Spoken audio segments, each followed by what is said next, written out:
6-Minute English. From BBC Learning English. Hello, I'm Rob. Welcome to 6-Minute English. I'm joined today by Finn. Hello, Finn. Hi, Rob. Today we're talking about something we have some expertise in or knowledge about. That's teaching English. Indeed, that's right, Rob. We work on the BBC's Learning English website, hopefully giving people around the world a helping hand in learning a language that isn't the one they normally use. Well, hopefully we're about to make that learning journey a bit easier as we launch a brand new online course. Yes. But how long does it take someone to become a fluent speaker of English? Well, it's a good question, Rob, and one we'll try to answer today. We'll also be discussing some general ways to make learning English easier and explaining some learning-related vocabulary along the way. So, let's get started, Rob. Okay, well, hold your horses, Finn. Okay. Not so fast. I have a question to ask you first. According to the last UK census taken in 2011, what percentage of the British population speaks a first language that's not English? Is it A, 1.7%, B, 7.7%, or C, 14.7%? That's an interesting one. My first guess is C, 14.7%. Well, we'll find out if you're right or wrong later on.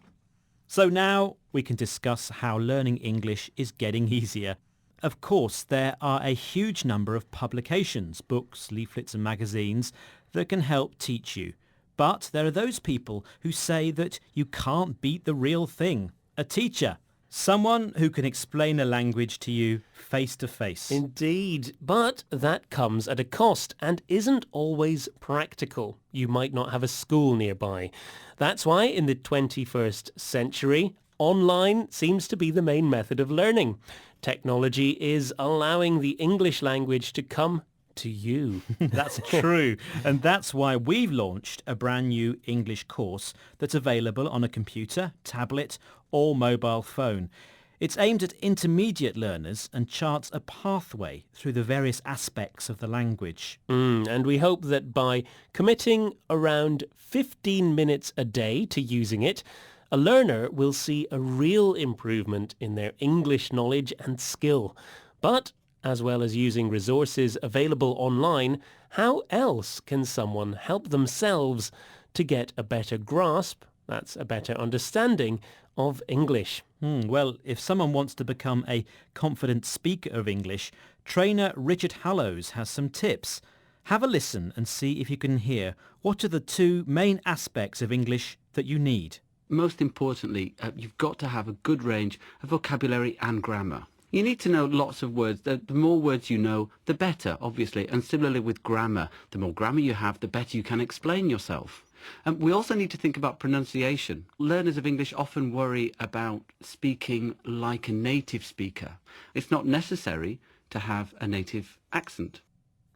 Okay, so Richard says you need a good range or a wide variety of vocabulary and grammar. The more words you know, the more you can say. And the more grammar you know, the better you can say it. Or even write it. True. One other tip is don't try to sound like a native, so someone who speaks English as a first language. Well, all these are things that we aim to cover in our new course. Our new course might be a big help to you if you need English for your work, or if you're studying in English, or if you're planning to visit or even live in the UK. In fact, the British government expects immigrants to reach ESOL Entry 3 or B1 level before they can be granted citizenship.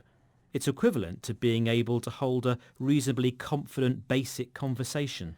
Well, in the UK, it's estimated that you need around 360 hours of study to get to that stage from not knowing any English at all. But this depends on a number of factors such as motivation, how much you want to learn.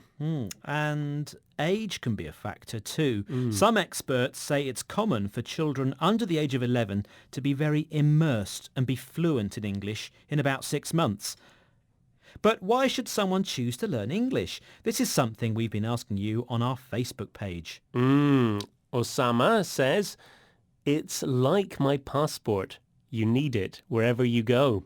Very good. Suzuki says, it's an international communication tool. And Ha thinks it's the key to getting a good job with a high salary. Denise says, it's the language that opens doors overseas. Wow. Well, thanks for all your messages. But now, Rob, I need to know if I got today's question right. Ah, yes. I asked you, according to the last UK census taken in 2011, what percentage of the British population speaks a first language that's not English?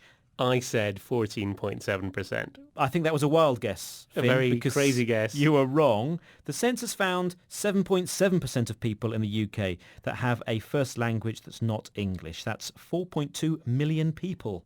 Well, that's it for today.